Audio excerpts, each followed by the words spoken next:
À l'écoute de La Voix de Sion, l'émission de l'OSM. Chers auditeurs, bonjour. Vous êtes sur la radio JM, la radio juive de Marseille, Provence, dans une émission spéciale, La Voix de Sion, coproduite par l'Organisation sioniste mondiale et la Fédération des organisations sionistes de France. Ce matin, nous sommes avec M. Moshe Cohen, notre délégué de l'Organisation sioniste mondiale pour la France, qui est au Milouim en Israël. Et compte tenu de la situation, comme vous le savez, très compliqué, exceptionnel, nous allons essayer de lui demander un peu son feeling en Israël, de nous dire un petit peu comment est la situation et bien sûr de nous dire ce qu'il peut nous dire aujourd'hui. Moshe Cohen, bonjour.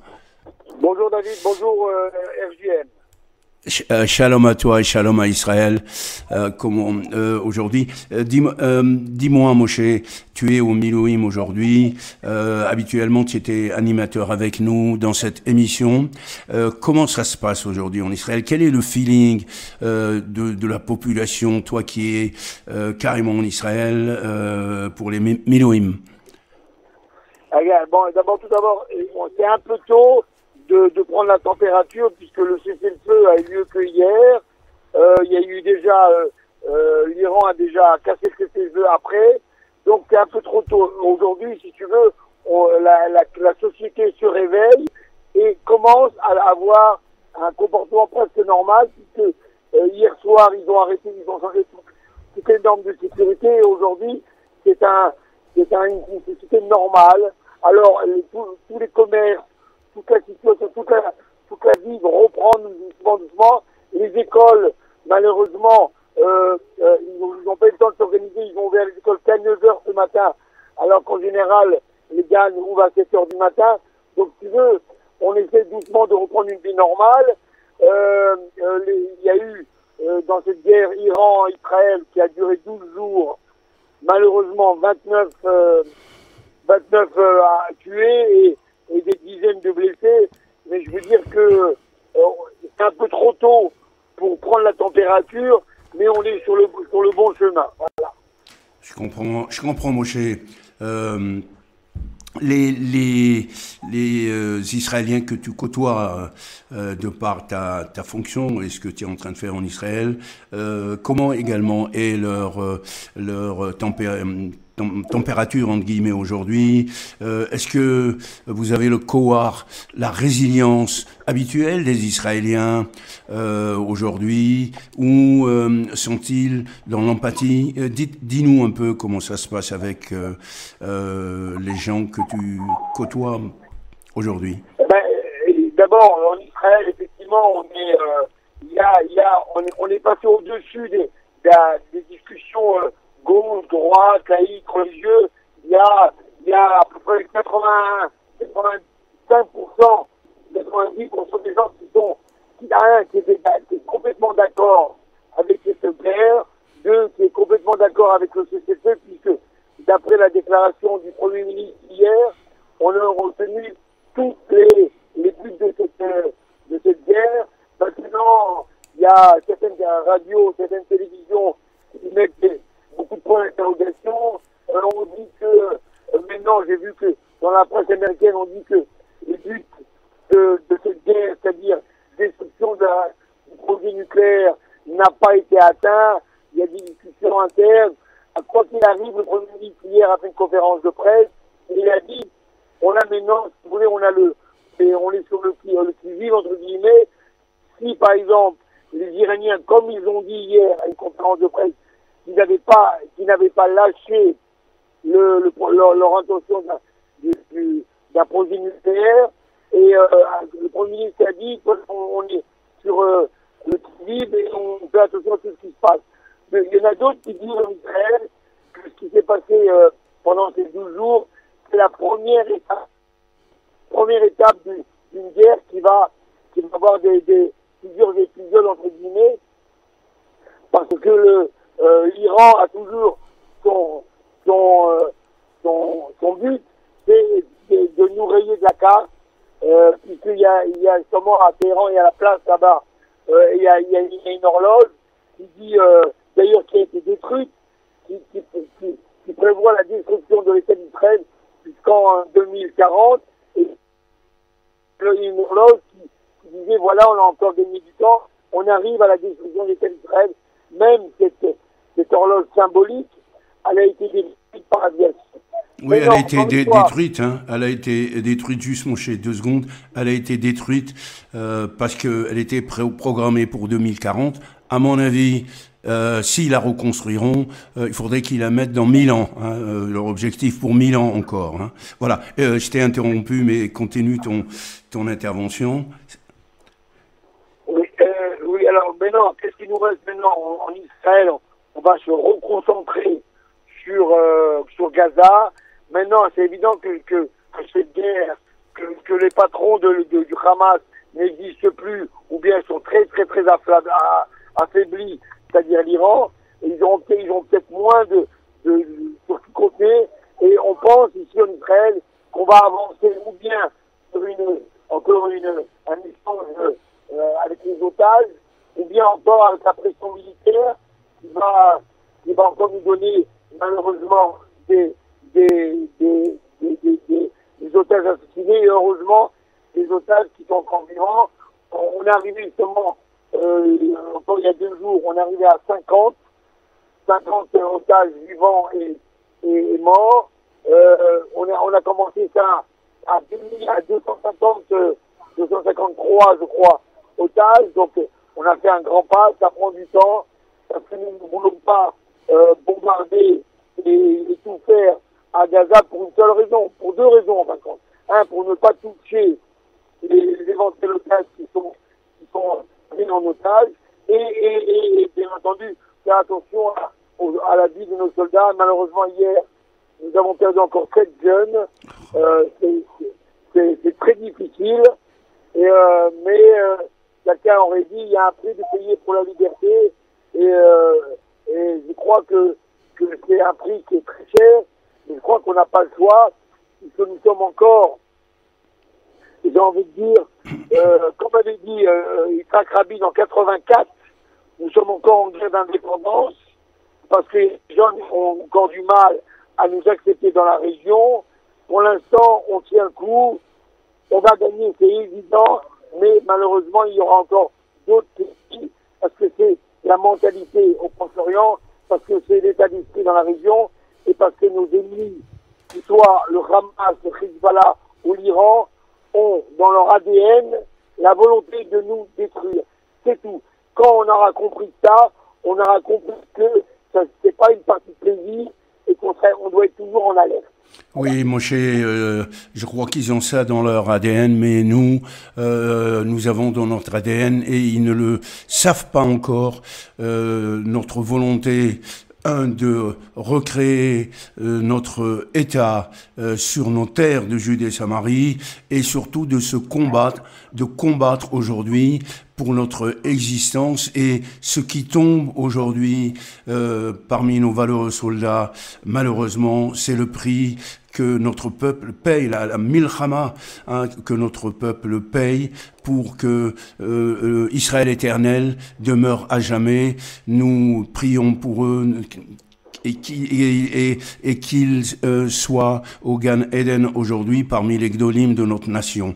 Moshe, on termine notre bref discussion ensemble. On aura le plaisir, j'espère, après tes Milouim, de te revoir avec nous à nouveau ici, reprendre ta place et assurer ta mission, car c'est une mission que nous avons aujourd'hui pour aider Israël avec notre radio, la voix de Sion, aujourd'hui, qui parle toujours de la Aliyah, parce que notre finalité, c'est rejoindre Sion définitivement et continuer l'histoire de notre peuple, et de ne pas rester, pour ceux qui sont encore en diaspora, rester sur le côté de l'histoire qui se qui se continue pour notre peuple. Et nous prions pour Tsahal, pour qu'il soit vainqueur partout aujourd'hui, dans les airs, surtout avec nos valeureux aviateurs, dans les mers et sur terre aujourd'hui. Moshe, bon Milouim. On te voilà, moi, je me dirige au Milouim dans le nord, à la frontière nord. Donc, on pourra, si vous voulez, la semaine prochaine, je vous donnerai les nouvelles tout fraîches du front nord, qui encore malheureusement n'est pas terminé. Il y a encore quelques réactions. On verra bien ce qui va se passer. Voilà, on te rappellera, Moshe. Moshe, on te rappellera pour nous faire des briefings inside, comme on dit, de situ directement. Et on te souhaite, Béaslara. Prenez soin de vous, protégez-vous et nous vous bénissons ici en diaspora. Merci. Shalom, Moshe. À bientôt. Bye bye. Merci.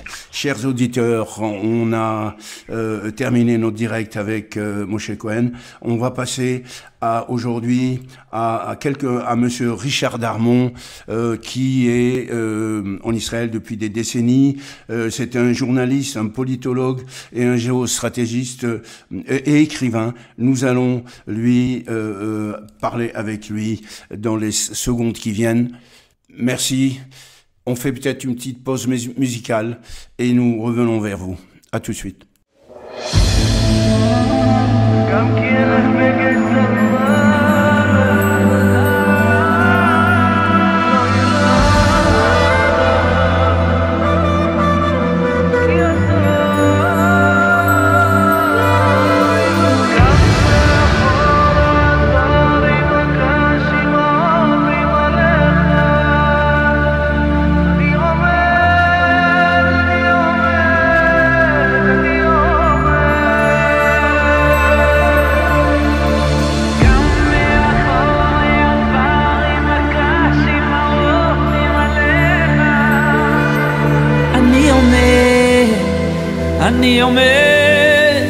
אני עומד ואפילו בהסתרה שבתוך הסתרה בוודאי גם שם נמצא השם יתברך ואפילו בהסתרה שבתוך הסתרה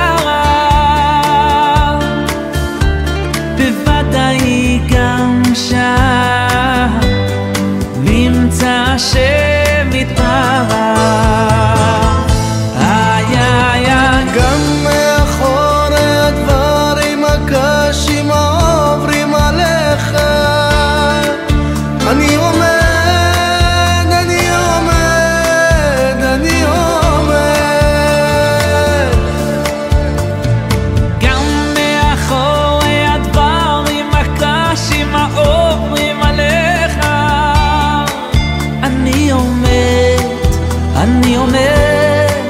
אני עומד ואפילו בהסתרה שבתוך הסתרה בוודאי גם שם נמצא השם יתברך ואפילו בהסתרה שבתוך הסתרה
Retrouvez la deuxième partie de À l'écoute de la Voix de Sion, l'émission de l'OSM.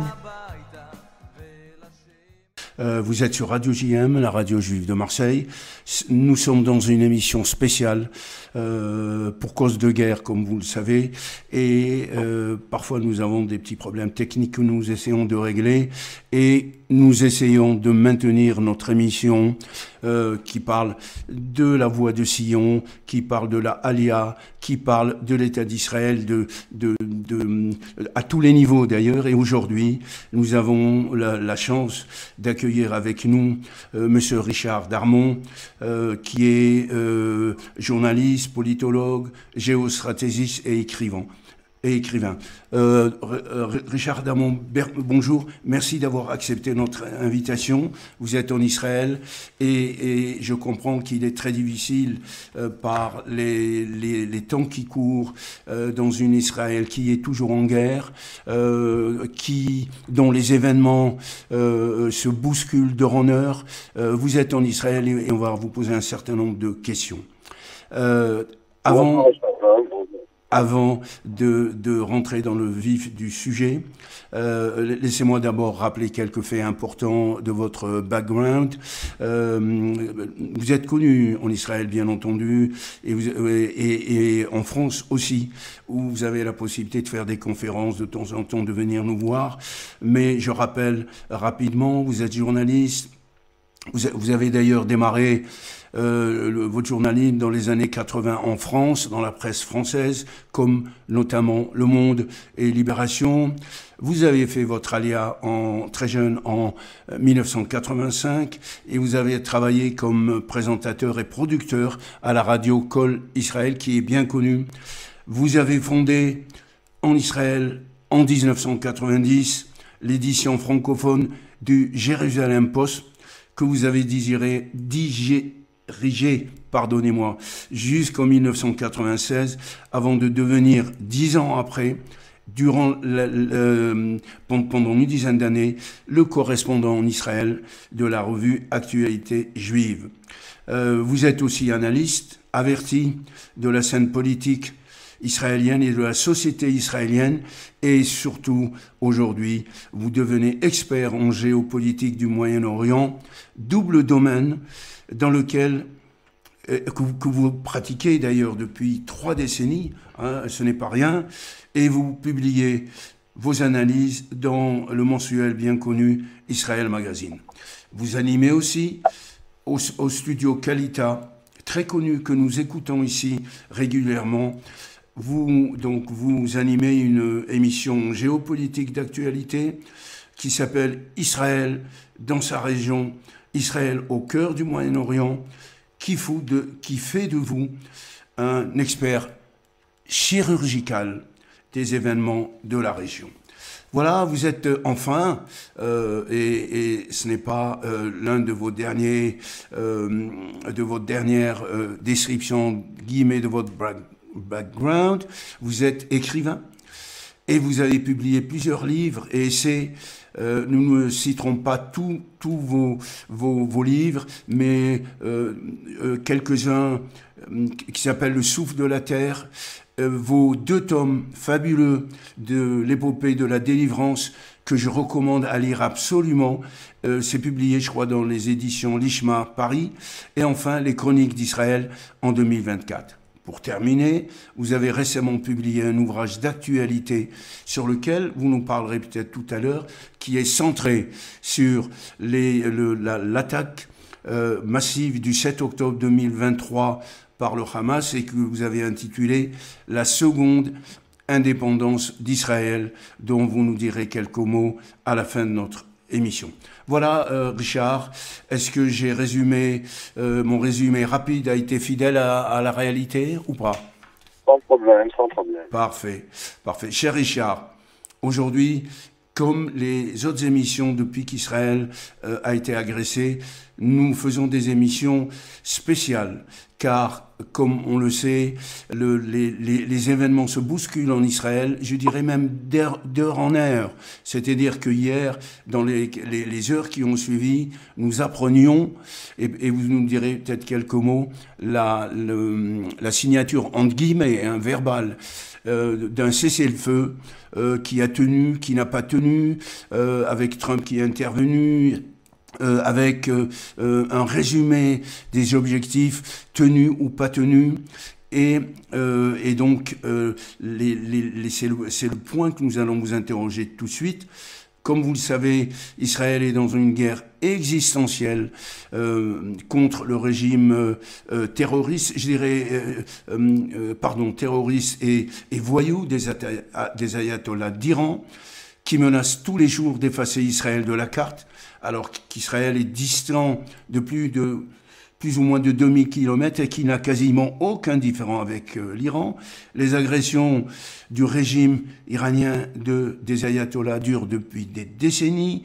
La dernière agression brutale et inhumaine est celle du 7 octobre 2023, où le Hamas, qui est le bras armé de l'Iran, a fait plus de 2000 morts en une journée. Et je dirais, cher Richard, je dirais que pire que cela, l'Iran approche dangereusement de la possession de l'arme nucléaire et Israël a décidé depuis 12 jours, et peut-être j'espère qu'elle a atteint ses objectifs, avait décidé de passer à l'offensive pour annihiler ce risque majeur mortel comme les sites nucléaires, les vecteurs de lancement, les dirigeants, le monde militaire, etc., que vous allez peut-être nous parler. Voilà. Comme en Israël, et j'en ai terminé, on ne s'ennuie jamais. Il semble qu'un cessez-le-feu vient d'être décrété avec l'Iran grâce à Trump. Richard, la première question qui nous vient à l'esprit avant toute chose, quelle est l'ambiance aujourd'hui en Israël actuellement, comme ça, sur un spot? Quelle est cette ambiance aujourd'hui autour de vous?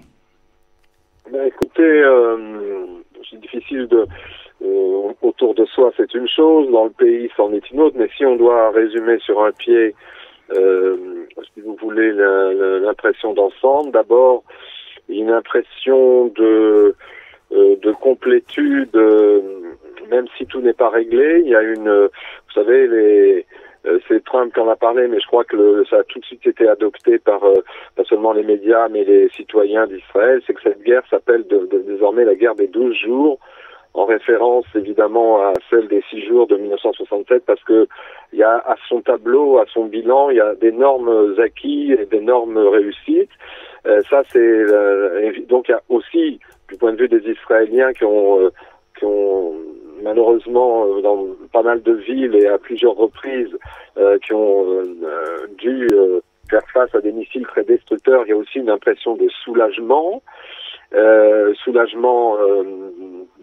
Même en face d'un cessez-le-feu très précaire, mais ces sentiments positifs sont mêlés de deux autres sentiments un peu complexes. D'une part, pour certains, et à juste titre, un sentiment de légère amertume, dans un nouveau contexte, les nations, en l'occurrence il s'agit ici des États-Unis, n'ont jamais laissé à Israël aller jusqu'au bout de leur victoire. Ce fut le cas en 67, en 73. Et là, à nouveau, d'une certaine manière, le cessez-le-feu imposé par Trump donne une impression d'obligation forcée pour Israël, alors que, disons que c'est vrai que la liste des objectifs était presque atteinte, mais d'une certaine manière, la façon dont ce cessez-le-feu était imposé a laissé une certaine amertume aux Israéliens. Et puis, de manière plus simple, je parle par exemple de mes enfants et de gens autour de nous, il y a un grand doute, un grand doute sur le fait que, par exemple, le front de l'arrière, c'est-à-dire la défense passive israélienne, a donné consigne hier soir de revenir à la pleine normale, c'est-à-dire de se déplacer, d'envoyer les enfants aux écoles. Et plusieurs de mes enfants, qui ont leurs propres enfants, étaient très dubitatifs hier soir en se disant que la situation est volatile et très sulfureuse encore. Est-ce que on va aller mettre les enfants dans les jardins, dans les écoles, alors que tout peut à nouveau exploser rapidement. Alors donc voilà, c'est un sentiment mitigé. Je crois que la manière dont ces 12 jours très longs et ces longues nuits se sont déroulés ont empêché les Israéliens de prendre conscience de la grandeur du moment, que nous avons vécu un moment historique. Ça, c'est une chose. Bon, maintenant, il y a tout un débat, pas seulement aux États-Unis, mais évidemment en Israël, et dans les milieux des responsables, je dirais, de la défense et des responsables de l'appareil sécuritaire et militaire, pour savoir si quels sont les acquis de cette guerre des 12 jours et quels sont les points encore en suspens. Voilà. Et justement, c'était la question que je voulais vous poser immédiatement après. Est-ce que finalement, vous n'avez pas une boule de cristal, bien entendu, mais est-ce que finalement, ce cessez-le-feu a permis à Israël d'atteindre ses objectifs stratégiques qui étaient définis par le management de l'armée et par le Premier ministre, bien entendu, définis à l'ouverture de la guerre avec l'Iran. Est-ce que ces objectifs ont été atteints? Je rappelle qu'il parlait de destruction des sites nucléaires, il parlait des vecteurs, c'est-à-dire des lanceurs de missiles, et puis peut-être certains même parlaient de la fin d'un régime. Est-ce que vous avez des informations ou selon votre perception, parce que vous n'avez pas peut-être ces informations, mais selon votre perception, est-ce que vous pensez que ces principaux objectifs ont été atteints à ce jour ou pas encore? Officiellement, il a toujours été question, du début jusqu'à la fin, de deux objectifs qui ont été rappelés par le Premier ministre Netanyahou. C'est la suspension ou la pénalisation ou la destruction du programme nucléaire iranien, premier objectif. Deuxième objectif, la même chose avec les missiles balistiques qui représentent un danger, puisque comme on a pu le voir, les dégâts que fait un seul missile avec une tête d'explosif allant de 500 kilos, d'une demi-tonne à 1 tonne, quelquefois on a bien vu les images, c'est presque un mini-site nucléaire. Chaque explosion dévaste un pâté de maison entier, avec tous les risques que ça implique, et donc et tous les coûts aussi que ça implique. Et donc, si vous voulez, ces deux objectifs, on peut dire, ont été presque atteints, dans le sens où, j'ai ici des statistiques, mais si vous voulez, les 3 principaux sites nucléaires iraniens, ceux de Natanz, comment dirais-je, le plus connu c'est Fordo, on en reparlera, et aussi le site de Isfahan ont été gravement endommagés, et il y a aussi un 4e site qui s'appelle Arak. C'est pas de l'alcool, c'est le site où justement se préparait l'eau lourde, qui est un des composants permettant de fabriquer une autre forme de bombe atomique avec du plutonium. Et donc ces 4 sites ont été disons sérieusement endommagés. Il y a des polémiques. Vous avez comme moi appris que même aux États-Unis, la CIA et le New York Times ont publié un rapport selon lequel les frappes de Fordo surtout n'ont fait que retarder de quelques mois seulement le programme nucléaire iranien. C'est une polémique interne aux États-Unis, mais ici en Israël et aussi sur la base de rapports qu'on commence à avoir de l'AIEA, l'Agence internationale de l'énergie atomique, et l'agence onusienne, il semble bien que les réserves d'uranium de environ 400 à 450 kilos d'uranium enrichi qui permettraient à l'Iran de fabriquer une dizaine de têtes nucléaires, cet uranium n'a pas été sorti de Fordo, et il est enterré sous les ruines des bombardements américains. Et est-ce qu'il va être disponible en partie ou totalement, on n'en sait rien encore, mais d'après les assertions en Israël, le bombardement de Fordo aurait été plus efficace que ce qu'on en dit à la CIA et comment dirais-je, et dans le New York Times, puisque c'est aussi une bataille interne aux États-Unis que de tirer un bilan de ce bombardement. Maintenant, il y a environ 1000 missiles qui ont été comment dirais-je, éliminés. La supposition, c'est qu'il en resterait encore 1 millier de ces missiles d'ordre divers, mais la moitié de la menace balistique a été annulée. Et surtout, il y a 60% des rampes de lancement mobile qui ont été détruites par Israël. On savait d'ailleurs, puisque vous parliez tout à l'heure du fait que Israël s'est lancé dans une opération, mais comme vous le savez, comme les auditeurs le savent, c'est pas Israël qui a déclaré la guerre à l'Iran. On pourrait remonter à très loin, mais les 2 agressions caractérisées qui ont été commises contre la souveraineté israélienne dans cette dernière période, elles datent d'avril 2024, avec dans la nuit, de mai 2024, avec les tirs d'environ 300 missiles et drones contre le territoire israélien dans la nuit du 12 au 13 mai, je crois, 2024, puis à nouveau le 1er octobre des tirs de 200 missiles, c'est-à-dire à part 2 fois, l'Iran a attaqué délibérément le territoire israélien avec ses missiles. Et donc, on se souvient aussi que la riposte israélienne à ces 2 attaques, avant la guerre qui a commencé il y a 13 jours, c'était d'avoir pu détruire fin octobre 80% des défenses antiaériennes iraniennes, ce qui a permis d'ailleurs, qui a ouvert la voie aux avions israéliens, ce qui a permis quelque chose d'assez phénoménal. Et c'est d'ailleurs pourquoi cette campagne cette guerre va porter le nom pour toujours de la guerre des 12 jours. C'est que pour la première fois depuis 1967, l'armée de l'air israélienne a pu régner en maître dans le ciel iranien sans aucune opposition, puisqu'on avait déjà détruit 80% des défenses antiaériennes, et puis les 20% qui restaient ont été complètement paralysés par l'assaut israélien. Et c'est quand même quelque chose de remarquable. Il n'y a pas un avion de la chasse iranienne qui a osé monter dans les airs pour s'opposer aux assauts de l'aviation de Tsahal. C'est quelque chose de phénoménal qu'on a dans les annales des guerres du Moyen-Orient et même des guerres tout court modernes. On n'a jamais vu ça. L'armée de l'air dont disposait l'Iran, qui est une armée de l'air assez moyenne, il est vrai, n'a même pas osé s'envoler pour faire un baroud d'honneur contre les avions israéliens. C'est là une victoire incroyable qui a permis d'ouvrir les cieux et la maîtrise des cieux pour Israël.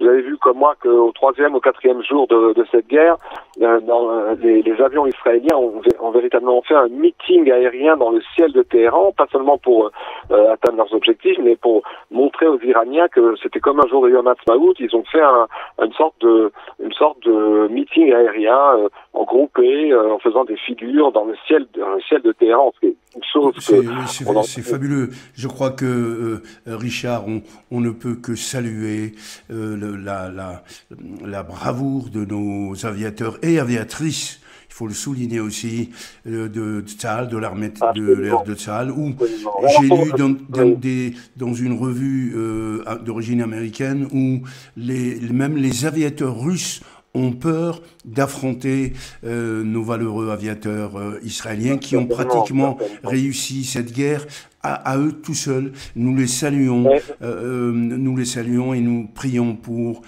qu'ils soient protégés et qu'ils retournent toujours sains et saufs en Israël. Alors Richard, le temps avance rapidement.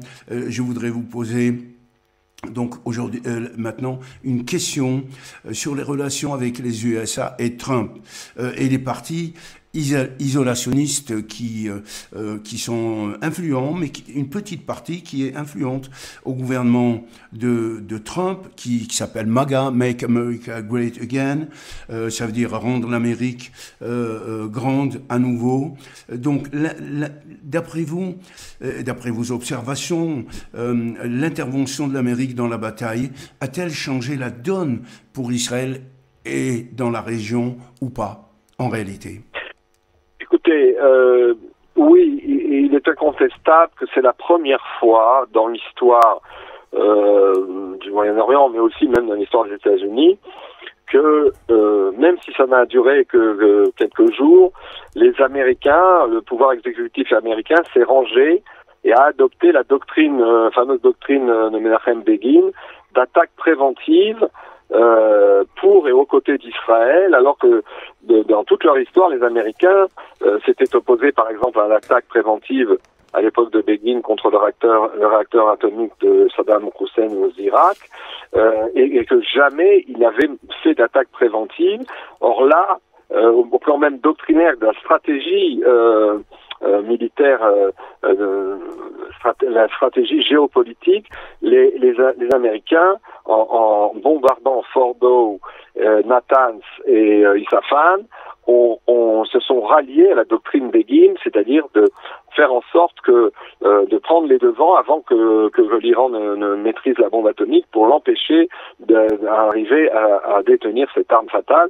Et donc là, c'est une grande nouveauté. Le seul problème, qui laisse donc un goût amer et encore des points de suspension et des points d'interrogation, c'est que cette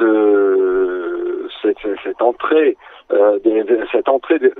et la participation des États-Unis dans la guerre contre l'Iran n'a duré que quelques heures et a permis en fait à donner à Trump l'autorité et la possibilité d'imposer ensuite un cessez-le-feu un peu immédiat, un peu surprenant, un peu forcé. Je vous rappelle d'ailleurs, même si ça n'a rien à voir avec la scène politique israélienne, qu'un observateur assez avisé, qu'on aime ou qu'on n'aime pas, français comme Bernard-Henri Lévy, s'est exclamé hier sur CNews, au matin de ce cessez-le-feu un peu curieux imposé par Trump, en disant mais qui est-il pour se permettre de dicter à Israël la nécessité d'un cessez-le-feu, surtout qu'il l'a fait ensuite dans des termes pas très commodes pour Israël, en disant qu'il était très déçu que Israël réplique à une première violation du cessez-le-feu par l'Iran par la préparation d'un raid massif, etc. On a suivi ces développements.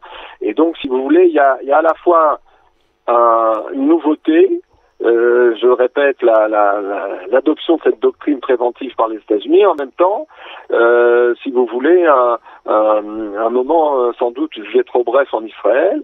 C'est vrai, ça rejoint ce que je disais tout à l'heure, c'est que ici, on a vécu encore pendant peut-être pas plus qu'une semaine, parce que ces raids et finalement l'efficacité de ces raids a fini par payer.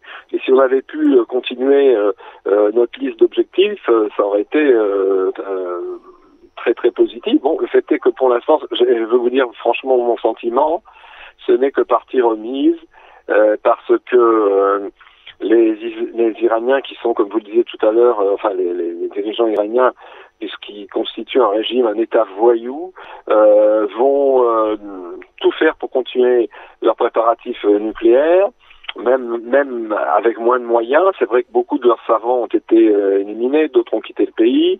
Il y a 15 leaders militaires de premier rang, de toute la Tsameret, comme on dit en hébreu, l'état-major des principales forces iraniennes qui ont été éliminées. Il y a de nombreuses infrastructures de guerre, centrifugeuses, eaux lourdes et autres, tous les assemblages électroniques et notamment la préparation du carburant liquide des missiles qui ont été détruites. Il y a des unités de garde révolutionnaire qui ont été décimées, surtout les deux derniers jours, et les milices qui imposent ce régime à la population iranienne. Donc on a beaucoup au tableau de ce qu'on a pu faire grâce à l'entrée en guerre des États-Unis, qui constitue un moment historique. On a pu beaucoup avancer dans les 4-5 derniers jours, mais si vous voulez, on a eu l'impression, je crois que je suis pas le seul à le penser, que comme le président Trump confond les intérêts de son pays avec ses propres intérêts, qu'il souhaite toujours et il souhaite beaucoup avoir le prix Nobel de la paix. Il a joué dur dans un premier temps en rejoignant les intérêts d'Israël, et puis tout de suite il a fait arrêter cette guerre pour montrer que il était un homme d'affaires international qui comment dirais-je, taper du poing sur la table quand il le fallait, et puis imposer des solutions quand il les trouvait bonnes. Donc, mais ce que je veux dire en définitive, puisque vous m'avez posé des questions sur comment dirais-je, sur la situation à l'intérieur des États-Unis, c'est que bon, cette position de Trump, même s'il a arrêté la guerre un peu trop tôt au goût des Israéliens, est une grande avancée. Et puis surtout, la conséquence, et je crois qu'il faut, Oui, ça je crois qui se que ça, il dégage. faut le voir. Richard, on arrive. Donc, J'aurais alors, encore. je voudrais juste dire une phrase de conclusion de mon point de vue par rapport à vos questions, c'est que le grand acquis de cette guerre des 12 jours, dont on va commencer à comprendre l'ampleur, c'est que Israël, après avoir battu à plat de couture et avoir détruit les 3/4 des bataillons du Hamas à Gaza, puis après avoir détruit le Hezbollah au Liban et avoir éliminé l'armée syrienne après la chute d'Assad, eh bien aujourd'hui dans cette 4e phase a permis de compléter quoi? C'est le rétablissement de la force de dissuasion d'Israël de manière spectaculaire. C'est-à-dire que cette force de dissuasion qui avait été remise en cause ces dernières décennies, aujourd'hui est à son fait, et je crois que les Iraniens l'ont bien compris. L'ont bien compris. Richard, merci. Il nous reste. J'aurais aimé vous poser d'autres questions, mais on espère avoir d'autres interviews de votre part au fur et à mesure des événements, si vous êtes d'accord, bien sûr, et ça sera avec un grand plaisir. J'aurais aimé parler d'autres questions aussi importantes l'une que l'autre. J'aurais aimé aussi parler de votre dernier livre, La Seconde Guerre d'indépendance d'Israël, dans les éditions Les Provinciales, que je recommande vivement à nos auditeurs de lire, qui parle de l'Iran, qui est la tête de la pieuvre du terrorisme régional, et dans lesquels vous détaillez les axes de la problématique actuelle en constante évolution. Cher Richard, merci. Est-ce que vous avez en 2 secondes un message à adresser à nos communautés ici juives qui vous écoutent? En quelques secondes. Bien, je sais que vivre et suivre ces événements depuis la France n'est pas toujours facile, bien qu'une partie des médias français ait quand même un peu pris conscience de l'horreur de ce régime de l'Iran. Mais ce que je voulais dire, c'est un petit peu en citant la dernière phrase de mon livre, justement dans son épilogue sur les suites du 7 octobre qu'on est en train de vivre. Il y a une phrase prononcée par le dirigeant d'un institut talmudique sioniste en Israël, qui s'appelle le Rav Lieberman, et qui a dit cette phrase extraordinaire qui conclut mon livre: le peuple de l'éternité ne redoute pas les longs chemins. Donc on est dans un chemin long, mais on a la force du Netzar Israël, de l'éternité d'Israël. Bravo Richard Darmon, on vous souhaite vraiment Be'atzlacha, et puis dites à Tzahal et au gouvernement israélien que nous vous soutenons et nous prions pour la victoire totale de Tzahal partout, une victoire pour laquelle nous n'avons aucun doute ici, car notre combat est un combat juste et Israël n'a pas le choix. Am Israël Chai. Richard, à très bientôt. Merci et bon courage. Merci. Au revoir. Chers auditeurs, nous terminons notre émission La Voix de Sion, une émission spéciale, comme vous l'avez compris, qui est coproduite par l'Organisation sioniste mondiale et la Fédération des organisations sionistes mondiales. Nous vous remercions pour votre fidélité dans notre émission qui est là pour soutenir l'État d'Israël dans son effort de guerre aujourd'hui, et nous espérons vous retrouver plus nombreux encore à nous écouter la semaine prochaine. Au revoir et à bientôt.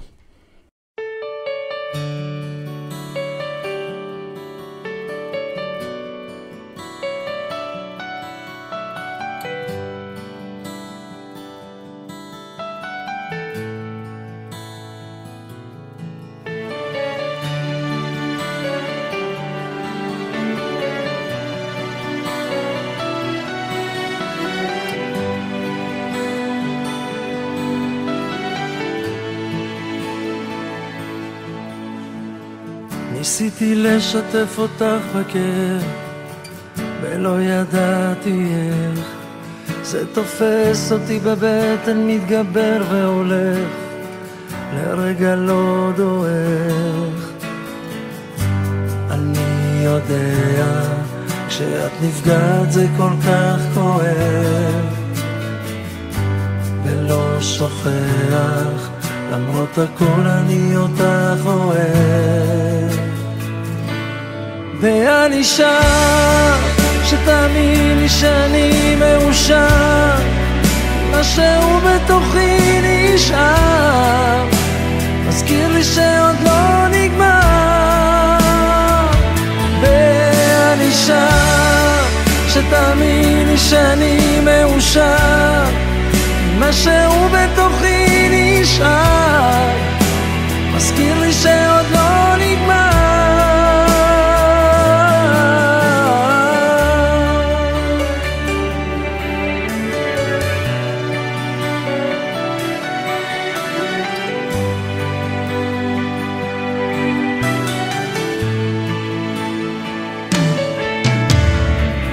אתמול קפצו החברים לבקר, ישבנו בחצר, אני מביט בתמונתך ומחפש מענה, כי משהו חסר.